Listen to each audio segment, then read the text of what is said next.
Hey folks, welcome to Roll of Law. So we now have the final version of the ORC license, and this is Paizo's sort of share-alike license that they're hoping is going to take over the role-playing game community.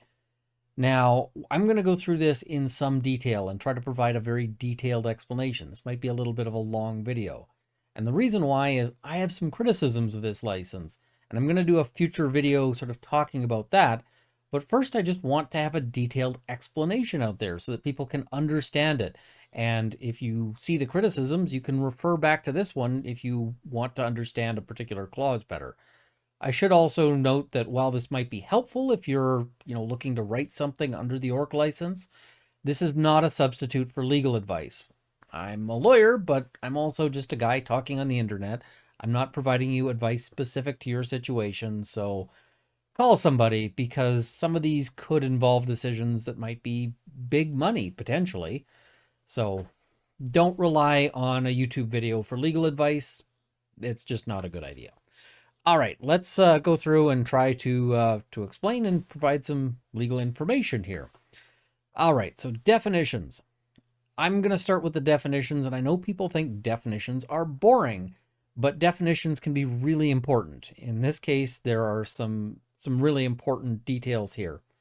So adapted licensed materials means derivative works that use all or any portion of the licensed material that you create or publish to the limited extent that such derivative works would otherwise constitute those forms of licensed material set forth in section 1E2 below. Adapted licensed material expressly excludes works that would otherwise or that would constitute reserved material. Now, I'm not going to read every clause, but this one is really important. Derivative works is a defined term in the agreement, and licensed material is also a defined term. And one of the key things here is this bit. To the limited extent that such derivative works would otherwise constitute those forms of licensed material set forth in section 1E2 below. So what that means, so you're required to share certain content, but this really limits it. It means that the license doesn't take over everything.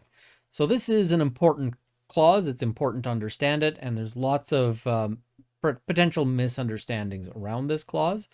But essentially, it means that anything in your work that uses previous ORC work also has to license out any of the things that would be described in 1E2, which we'll get to. So copyright and similar rights means basically copyright. They're including database rights, they're including all sorts of things, but specifically excluding trademark and patent rights. Why would they exclude those? Well, because that would be a bad thing. If you are making a game and it's, whatever, Runkle's role-playing game system or something like that, you might not want to let other people use that trademark to sell their own stuff. So that's important. Derivative work. Now, this one is a bit of a weird definition. They're doing something a little odd here. Derivative work means, one, for a product that uses a single playable game system, the entire product published by or on behalf of you that is based on, derived from, or incorporates all or any portion of the licensed material. So if you use one game system, it's basically the whole work. But two, for products containing sections relating to multiple non-interoperable game systems. Now it's going to be a interesting question as to what's interoperable, but such as a magazine featuring sections regarding multiple unrelated games from different publishers, or a website with portions related to different games. The entire portion of the product related to or derived from the licensed material shall constitute the derivative work. So that just means if you have multiple games in it, then it's only the part that is related to the licensed material. That actually means that if you include a second game to whatever, it really cuts down what is shared by ORC. This is very important to understand if you want to use ORC material, because if there's a second game listed in the thing you're borrowing from, you need to be really careful. That's a situation where I would absolutely say hire a lawyer. And this is a bit of a problem. I'm a little bit of a spoiler for my criticisms video, but The whole point of this was really to minimize how much you need to hire a lawyer for downstream works. Here we're into a bit of a problem on that. So this is a weird sort of provision. Effective technological measures means those measures that can't be circumvented under certain treaties. So this is DRM. And so the reason why they define this is that in other places, they're going to say that you agree that people can bypass your effective technological measures. Because some laws, like here in Canada, you may not have the right to bypass DRM. That might be illegal. This is actually saying, okay, well, we're waiving that for anything that is ORC licensed to the extent that is necessary to use the license. So that's why that clause is in the definitions, is just because they're going to provide for that later. Now, this is the really critical one. When we said, 1E2, here we are, licensed material, and you can see that there's a whole lot of stuff here. This is really, really a big deal. Now, here's the problem. Set forth in section 1E brackets 2. Well, we've got 1E, and then 2 is going to be a long list. So you see that 2 actually has several subcategories. All right. So licensed material means 1, any material contained in a work that would otherwise constitute reserved material, and they're going to define reserved material, but that has been expressly designated as licensed material by that material's licensor, which means that just allows for you to give things away if you choose. So that would otherwise be protected. So normally, for instance, a particular character, like if you invented Elminster now, then that would be part of reserved material under the ORC license, but you're allowed to give that away if you want. And you probably shouldn't. Again, talk to a lawyer, not advice, but there's all sorts of wrinkles as to why that might be a problem. I might do a follow-up video just on that issue, but now we get to 2. 2 is the stuff that they make you give away whether or not you want to. This is the non-optional. This is the you must give this up as the price to play. And this is going to cause a lot of heartbreak down the road for somebody, because there's going to be people who don't realize that they've given up as much as they've given up. So those expressions reasonably necessary to convey functional ideas and methods of operation of a game that are contained in a work, that are comprised of systems, procedures, processes, rules, laws, instructions, heuristics, routines, functional elements, commands, structures, principles, methodologies, operations, devices, and concepts of play. Whew, that's a mouthful, but basically they're just trying to say all sorts of rules, right? And any other word that you might use to describe a rule. And the limitations, restraints, constraints, allowances, and affordances inherent in gameplay. Now, it's going to be really fun watching a court that has no experience with role-playing games trying to sort out what is and is not a role-playing game mechanic, but that's what courts do. It might be awkward and require a whole bunch of expert evidence from sort of unusual experts, but that's sort of how things go. Including but not limited to expressions describing the function of or providing instructions as to the following. Now note, including but not limited to. So this is examples, but it can be more than this, so long as they're within this kind of within this kind of idea. So creation and play of player and non-player characters, such as statistics, attributes, stat blocks, traits, classes, jobs, alignments, professions, proficiencies, abilities, spells, skills, actions, reactions, interactions, resources, and equipment. Note that if you call something else, but it's similar to that, the court's going to have to, and if there's a dispute, the court will have to sort out what that means. For instance, Blades in the Dark, which I have just right here, describes something similar to classes, but they describe it as playbooks. So is a playbook the same as a class? Maybe. Is a crew like a class? I don't know. Maybe. So the answer to that, I would say, is probably, but it's not definite. That said, there's just no way to list every single possibility, because they called it playbooks, but they could equally have called it snur or whatever. So what they're trying to do is outline the basic idea, but they can't be exhaustive. It's just not going to be possible.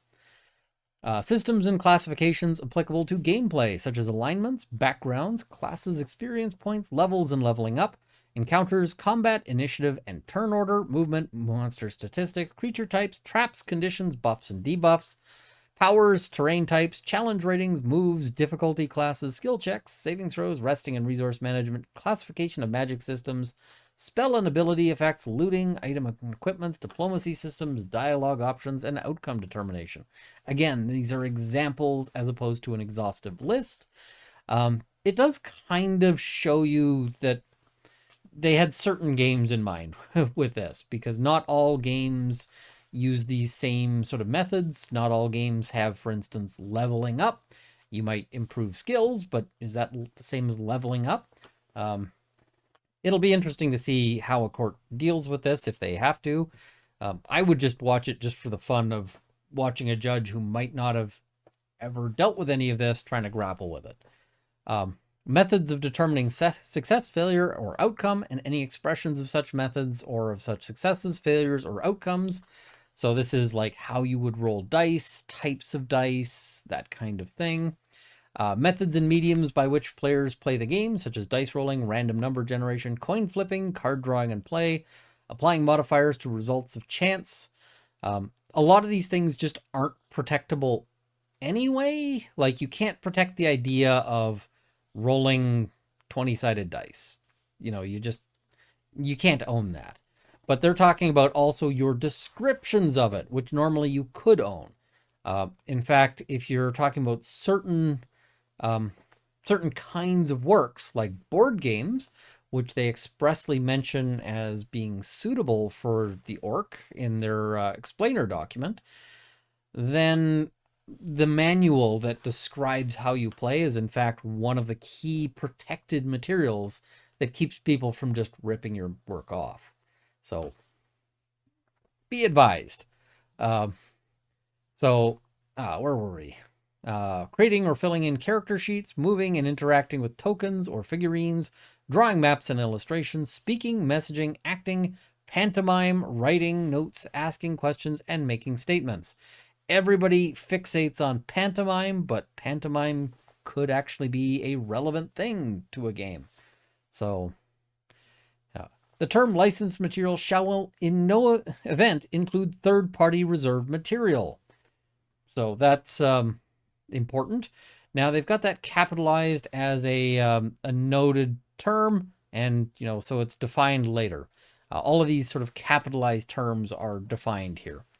For the avoidance of doubt, the term licensed material is intended to exclude reserved material, except to the limited extent a licensor has expressly designated content that would otherwise constitute the reserved material as licensed material pursuant to notice published under Article 3. So basically, it's not intended to cover reserved material unless you specifically give that away. And reserved material is sort of some of the creative work, but there's reasons why they're sort of hedging this off. But also, you might really want to protect that material for other reasons. I can talk about that a little bit when we get there. So license rights means the rights granted to you subject to the terms and conditions of this ORC license, which are limited to all copyright and similar rights that apply to your use of the licensed material, and that the licensor has authority to license. Because, of course, they can't give you any rights that they don't actually have, right? I can't lend you a car that I don't own, for example, unless I've got the right to lend it to you. Licensor means anybody granting rights under this. Now, reserved material is trademarks, trade dress, and creative expressions like visual art, music, sound design, unique characters, unique settings, unique worlds, plots, storylines, this kind of thing. The reason why this stuff is protected is partially because the first-party publishers want to protect that. They want to be able to use that as the material that they sell. Second is that this is a place where you can really find yourself getting into a very unhappy situation. I would say absolutely contact a lawyer before you consider releasing anything that is listed as reserved material as licensed material. Especially things like characters or worlds or settings. It is entirely possible to find that these things have escaped you in a sense of you having lost control and possibly even losing the ability to engage with those things in the way that you might otherwise. So be very careful around these things. Don't give up these reserved material things without serious consideration. And you got to make your own calls, but you should do it with information and hopefully some legal advice. Sui generis database rights. So this is basically a type of rights that have been recognized and which you're potentially going to allow people to use if you're licensing your stuff under ORC. Term means copyright. So basically this license lasts as long as the copyright does, which for an individual means substantially after your death. And once the copyright expires, then there's no need for a license because at that point it goes into public domain, right? So, yeah. Third-party reserved material means all intellectual property rights that are not or have not been licensed under the ORC license and that are neither owned nor controlled by licensor or you or any person or entity that directly or indirectly controls, is controlled by, or is under common control with you or licensor. If you're wondering why this clause is so complicated, that's my fault. And yeah, so I've been on their Discord expressing some criticisms of this and some places where they could improve it. And one thing I noted was that the previous version of third-party reserved material really created the possibility of some shenanigans in terms of avoiding the spirit of the ORC through the use of certain corporate structures to basically make a company and then have it license you the material so that you could protect the material. The reason why they're now saying that neither owned nor controlled by licensor or etc., etc., etc. is to cover for that. But why are third-party reserved material protected? Well, this is so that you can make deals with big companies. Let's say you get the license to, let's say Disney comes to you and says, hey, we want to make a Disney-verse tabletop role-playing game. And so they're coming to you with some of their cherished intellectual property. Well, the last thing they want is for that to be available to the world under ORC. So this expressly says that that's protected. So that's critical.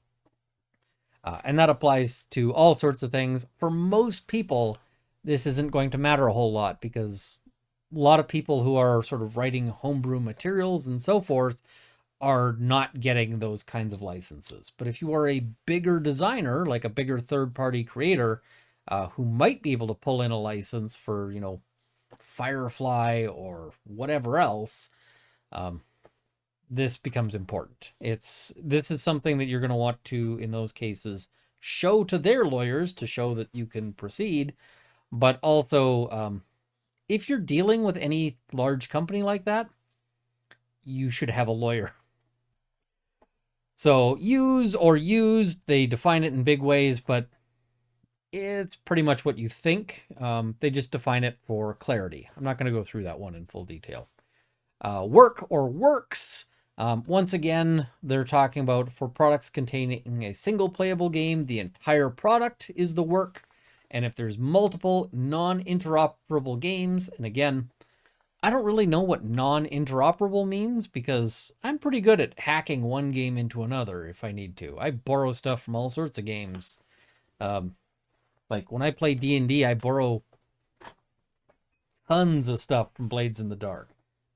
You'll sometimes see me when I'm running a D&D game starting up a clock because it's a good mechanic. So, yeah, I don't really know necessarily what that means, but probably Blades in the Dark would be considered non-interoperable with D&D. But yeah, this just works the same as that other provision. And you means whoever's giving giving rights or, sorry, exercising rights here. All right, so now we get into what does the license actually do? Because we talked a whole bunch about definitions, but the license needs to do stuff as well, right? So grant to you, this is the stuff you get.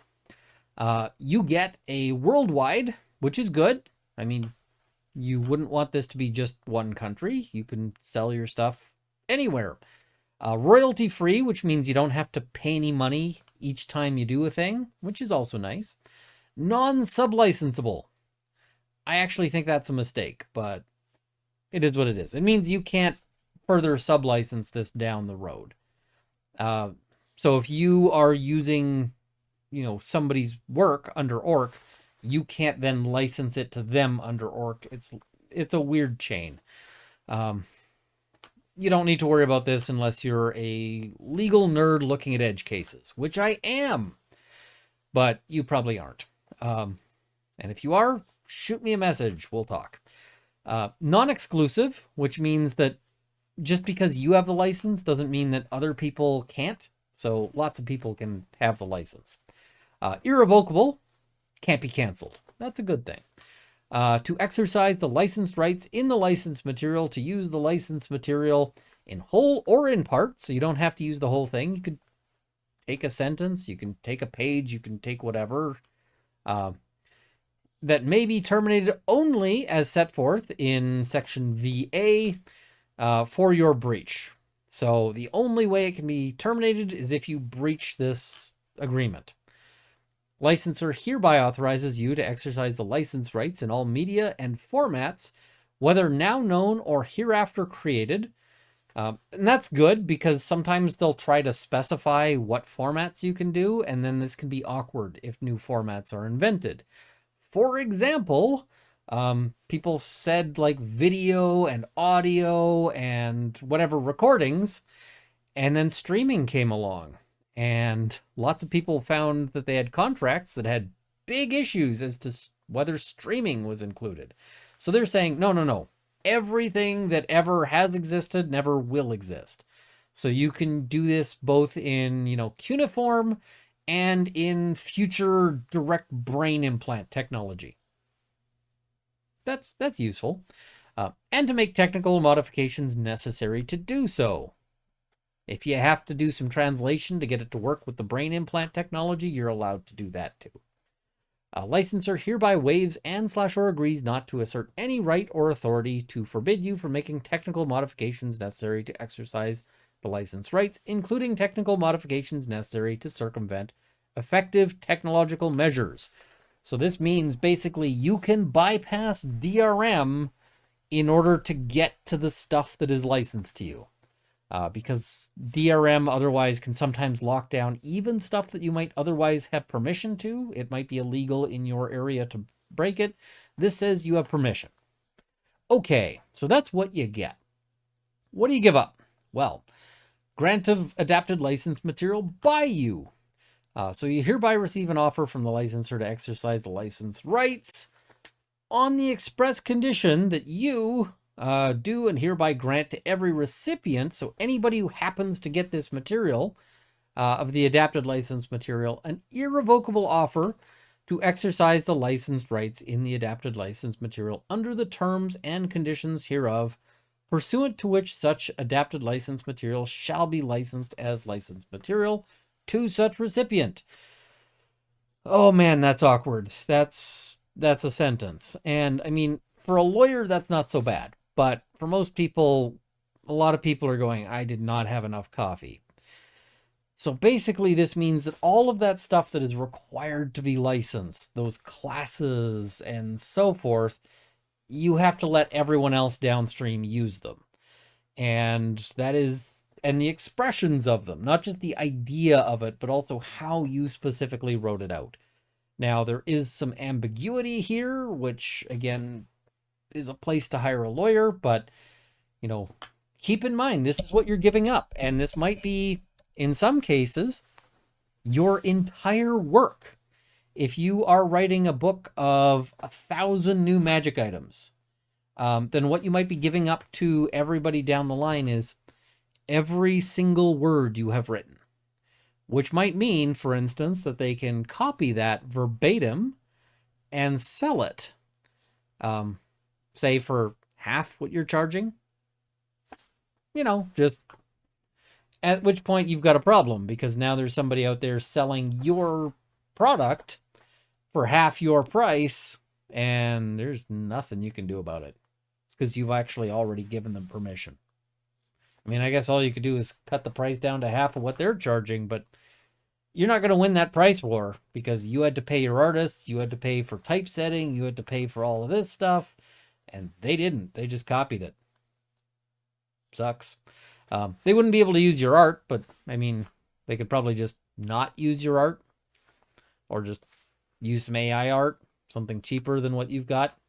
Because if they're making a cheaper product. Anyway, so once again, this is a critical thing here. You may not offer or impose any additional or different terms or conditions on the licensed material or apply any effective technological measures to the licensed material if doing so restricts exercise of the license rights by any recipient of the licensed material. So this is a nasty clause if you want to borrow material from multiple different places. What this means is that the ORC license does not play well in the sandbox with other licenses. So for example, let's say you wanted to use something that is licensed out under the OGL, and you wanted to combine it with some material under ORC to make something maybe pretty awesome. Well, you can't, because this aspect of you can't offer or impose any additional or different terms means that you can't. You just cannot. Now, this does play all right with content that is Creative Commons like attribution only or CC0, but you can't combine this with anything that is released under Creative Commons share alike or anything like that. And there's probably tons and tons of other licenses that have some restriction that means that you can't play well with this. This means that there is a real potential for license thicket problems. And what that means is, this is sort of by analogy with the concept of a patent thicket. And so a patent thicket is when there's just so many patents out there that you can't make a new product because there's like 50 different patents that already cover some portion of your idea. And so you just can't get your thing to market while those patents exist. Well, similarly, if there starts being a variety of different licenses out there, and there's already several, then that creates a real possibility that you get material that you just can't make. Now, I should note, I've talked about how I'm working on an ELF license, which will be more permissive and less demanding on people. The ORC will work fine with the ELF because the ELF license is specifically intended to not do this, to not have this problem. And if you're wondering why I'm calling it the ELF license, it's partially poking fun at the ORC license, and also because people say I look like an elf. So, ELF license. The ORC license is an acronym of some variety, so I can't remember what it's for, and I don't want to scroll back up to find it. Database rights. You also allow people to use database rights, or to use things in databases and so forth. Limitations. Nothing in this ORC license constitutes or may be construed as permission to assert or imply that you are or that your use is sponsored, endorsed, granted official status, etc. by the licensor. So if Paizo puts out whatever new game under the ORC license, you can't say approved by Paizo on your materials. They will sue the crap out of you and you will lose. So don't do that. Moral rights. So basically you waive moral rights to the extent that that is necessary for people to use your work to do whatever they want. Moral rights don't exist in every country, but they do in Canada. So Yeah.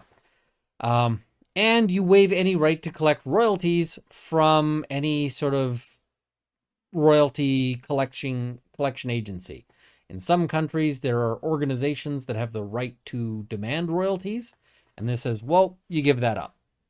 Fair. Otherwise, it wouldn't really be a royalty-free license, right? All right, so required notice. You are required to then, for everything that you do under ORC, you have to include a notice statement. And they say in a reasonable manner based on the medium, means, and context in which you use the licensed material. What does reasonable manner mean? Well, it really depends on what you're doing. Because if you're doing an audiobook, you obviously can't print a statement into the audiobook. But you could read it. And that would probably be considered reasonable on an audiobook. If you're making a video game, you might not, you might put it in those intro text blocks that nobody reads. You're probably not making it come up during your boss fight, though. So previous versions of this said that the licensor got to determine how that was done. And that got changed in part because folks like me said that was a bad idea. Because I might have messed with that just because I'm a bit of a chaotic kind of person. So I might have said, hey, it's got to be, printed on the front page in at least 30-point font. All right, so ORC notice says the following statement basically designates where to find the ORC notice. Now, for the people who said that interim means draft, the only reason why it says interim is for this bit. Like, under the Library of you can find the ORC license at the Library of Congress at number to be determined. I'm sure the official version that they're filing at the Library of Congress, they're going to pen in what the number that they're given is. So, all right. Attribution notice. Statement based on reasonable good faith efforts that identifies each licensor or creator of the licensed material you used and everyone else upstream. So basically you have to credit them. And that credit can be named, anonymous, or a reasonable pseudonym. What does reasonable pseudonym mean? Well, that's something that could get argued in depending. A reasonable pseudonym probably isn't like the complete works of Shakespeare. Or a song in a text material, like, yeah, it probably also isn't something that's like horribly crass. If somebody says, I want to be credited as, some racist slur, you can probably just be like, nah, bro, that's not happening. But that's unclear. All right. Again, if you are looking to not use somebody's pseudonym because you don't like it and you don't think it's reasonable, talk to a lawyer. Don't just watch this video. I mean, also watch this video, but talk to a lawyer. And if your lawyer says something different than my thoughts, go with your lawyer because they're your lawyer and not just a guy on a video screen. Statement indicating how you wish to be reasonably credited with respect to the adapted licensed material. So basically, how do you want to be credited by people down the road?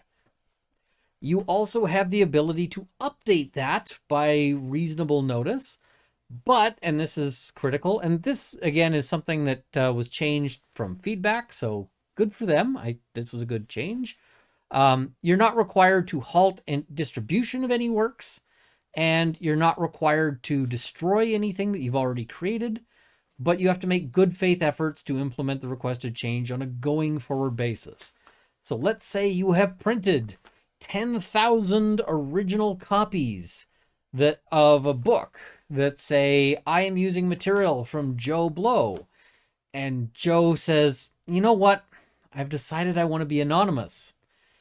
I don't have to destroy those books and put anonymous. I just sell those books, and any new printing I do, I put in anonymous. That makes sense to me.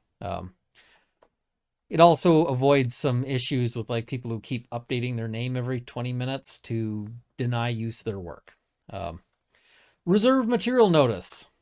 Now, they want you to say what your reserve material is, but, and this is critical, Such designation neither limits your rights in your reserved material nor limits any downstream licensee's use of the adapted licensed material. In the event of a conflict between your designation of reserved material and the definition of licensed material, the definition shall control. So, this designation, they want you to put it in here, but it's entirely irrelevant. It just doesn't matter. It's just to be helpful to people down the road. So, if you think something is reserved material and somebody else thinks it's something that is licensed, fight about it in court and buy your lawyer a yacht in the process. Expressly designated licensed material. This is important. So this says that, anything that you want to identify that would otherwise be reserved material that you want to release under the ORC license. If you are thinking of doing this, hire a freaking lawyer. Like 150%.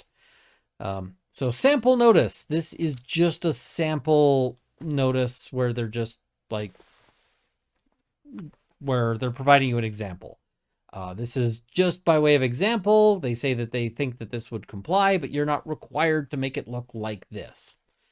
Warranty and limitation of liability. Now, some of the things in here, I don't know if they're actually going to be effective in law, but they're saying upon publication of the required notice, you cannot withdraw, modify, or revoke your offer to license the licensed material to people. So basically they say once you offer things under the ORC license, it's offered like that permanently. There is what's called a privity of contract issue here. And what I mean by that is, so privity of contract is that basically only people who are involved in a contract can sue under the contract. And so as an example of this, let's say my uncle is looking to buy a new car. He's got his eye on this car. He's always wanted this particular, it's new to him, but it's a classic car. It's the car of his dreams. He's going to buy it. And once he's got this car, this car of his dreams, he's going to give me his previous car, which, maybe is like a 2-year-old Honda Civic. And so he makes this agreement to buy that classic car. And after he does, the guy who he's looking to buy it from goes, I changed my mind. I'm not selling it. So my uncle can sue that guy, but I can't. Even though I was going to get a benefit when my uncle bought that car, because I was going to get the old, the Civic, I can't sue. I don't have privity of contract there. I'm just like a bystander who would have gotten some benefit there. So here, there's a question of whether a random person out there who wanted to use your material would have privity under this, but that's really a problem that copyright law and contract law never really anticipated, this idea of share-alike licenses. And it's not really clear entirely that some of these things work 100%. There's better ways to get around this, but that's just my criticism. And you know what? This issue may not ever get litigated, but as a legal nerd, it's interesting to me. All right. Licensor licenses the licensed material. Oh, that's a tongue twister. As is and as available, and makes no representations or warranties of any kind concerning the licensed material, whether express, implied, statutory, or other. So basically what this means is you get this with no promises. Don't sue me. So they're discounting warranties of title, merchantability, fitness for a particular purpose, non-infringement, absence of latent or other defects, accuracy, or the presence of or absence of errors, whether not known or discoverable. So basically, don't sue us for any reason that we can think of. Where disclaimers of warranties are not allowed in full or in part, this disclaimer may not allow or may not apply to you, which means in some places you might still get sued for all of these things. Call a lawyer. I've said that a few times, but I'm going to keep saying it wherever it's appropriate here. To the extent possible, in no event will the licensor be liable to you on any legal theory. including without limitation negligence, or otherwise for any reason. Basically, they're saying that you can't sue them for any reason whatsoever, full stop. Where this is not allowed, in full or in part, it may not apply to you. Again, call a lawyer. The disclaimer of warranties and limitations shall be interpreted in basically as an absolute waiver. So as broadly as possible. Termination and remedies. So if you fail to comply, then your license will terminate automatically. They said automatically, but I prefer the other. Effective as of the date of termination, or your license will be reinstated and backdated to the date of termination if you fix the violation within 60 days of your discovery of the violation, or if they waive it in writing. Now, this is interesting because if you cure such violation on a going forward basis without the obligation to destroy inventory on hand, which means somebody could theoretically do some interesting things in that 60 days. But if you are getting clever ideas about all sorts of mischief that you could get up to in 60 days and then fix and then not have to destroy the inventory that was violating that, call a lawyer, because mischief is a really good time to, if you're thinking of engaging in legal shenanigans, that is an excellent place to have a lawyer. Now, this is interesting. No such termination shall affect, limit, or disrupt the rights of any licensor or downstream licensee of any licensed material under any ORC license. That'll be interesting. I mean, you can see the idea for that.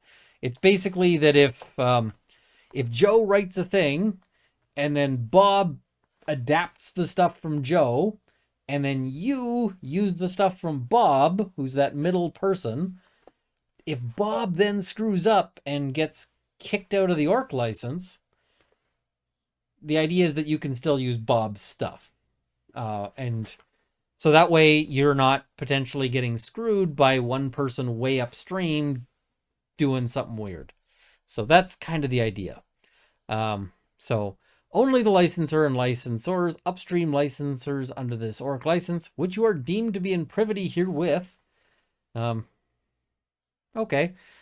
may bring enforcement action against you hereunder. So only the upstream can sue you or can bring these actions.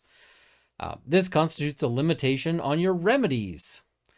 So, however, it doesn't limit your remedies with respect to your reserved material or your right to offer the licensed material or reserved material under separate terms or conditions, with the exception of that other clause that we talked about before that says that you can't offer it under anything conflicting. Now, what this means in practical terms is that you might be able to release two separate works, one of which is ORC, one of which is something else, but again, you might have to call a lawyer if that's what you're looking to do. Modifications. To summarize this, basically says you can't. Cool, moving on. Construction. So this is basically saying, how does this get interpreted? Well, they're saying that they've also released the AX document, which is the explanation document, and that's intended to be used as an interpretation guide, but only the current version. And they give themselves the right to publish updates to the explanations, but that the current version as of publication is the only one that applies. They also note that they reserve the right to publish translations of the ORC license, but the English version is the one that counts if there's a conflict. So that's also useful. If anything is deemed unenforceable, it should be reformed. So what that means is if there's a clause that they say, hey, this clause is no good, if it can be adapted to make it a valid clause, then that should happen. And if that can't happen, then it's going to be severed from the license without affecting the rest of the terms. So if you can't fix that clause, you strike it out and the rest of the license applies as is, which might end up making it work really weird if one of these clauses is found to be unenforceable. In fact, if one of these clauses is found to be unenforceable, use of the ORC becomes really awkward and chaotic, depending on what gets struck out. So, one thing that you will not see at the end of this, or at any point in this, is a clause about choice of laws or jurisdiction. And what those are, so choice of laws is basically when you've got something like this that might be applicable in multiple different countries. Let's say I write a book here in Canada, and you in, let's say you're in Michigan, you adapt that work, and because it's ORC, you release that, and somebody else in California then turns around and makes their own edits, and then somebody in France makes their own edits. Maybe they translate it into French, and then from there, somebody in Australia does something with it. So we've got this big long chain through multiple countries. And let's say we all get into a dispute somehow. Well, whose laws apply is going to be really expensive to sort out. And this can matter in a big way, because if you don't have a choice of laws provision, well, some places might interpret a contractual clause differently than other places. So you might all be using the same ORC, but it might not work the same way in different places. Again, hire a lawyer, because it might matter. There's also no jurisdiction clause. And what that means is that the jurisdiction for where you sue people is probably going to be wherever they are, and not so much, it's less likely that it'll be where you are. And that can be a big deal, because if, that makes it more expensive to sue, which might be a good thing to discourage lawsuits, or it might not, because you might actually have a meritorious claim, and it might really suck if the jurisdiction of that happens to be in, I don't know, say Ukraine right now. And in case you're watching this video in the future, which I don't know, right now we're still in the middle of a war there. So you might not want to be relying on the Ukraine courts for, that isn't to say that their courts don't function. It's just that there might be more explosives than you're used to in the ordinary court process. So all of these are potential wrinkles and problems, but these aren't the main source of my concern. And I'll do a follow-up video where I really talk about what I think is the biggest problems with the ORC license. But fundamentally, the idea is that it lets you use certain material, and that you have to then share that material on. And you might end up using more than you share on, or you might end up sharing a lot more than you end up using. So there are no guarantees that this is a really equitable transaction. And yeah. All right. Thank you guys for watching. I know that this is a long one, but that is what happens when you go and do a detailed contractual explanation. So stay tuned. I'm going to do one talk about my issues with the ORC. I'm going to do something. I hope to have the ELF license, or at least a substantial draft, because I'm going to put it out for comments, released fairly soon. I've done some reviews and some sort of drafting and redrafting, but I'm hoping to have sort of a provisional version out fairly soon. I'll do a discussion of that as well. So stay tuned. If you like legal nerdiness, there's going to be some more of that before I get to talk more about things that I want to talk about, like spell design. I've had a video on that I want to do for a while. And I have forgotten to put in a hint for the Wind Gimlet Silver, which is fine because this is like a 50-minute long video, so that would suck for you guys. But I will start giving out some better hints for that, because nobody's won yet, and I want to encourage somebody to win, because I didn't buy a bunch of silver coins to have them sitting in my drawers. So, all right. Till next time, Please like this video, share it with your friends, subscribe to see more content. A 50-minute video on contracts probably isn't going to be my biggest seller, but see you next time.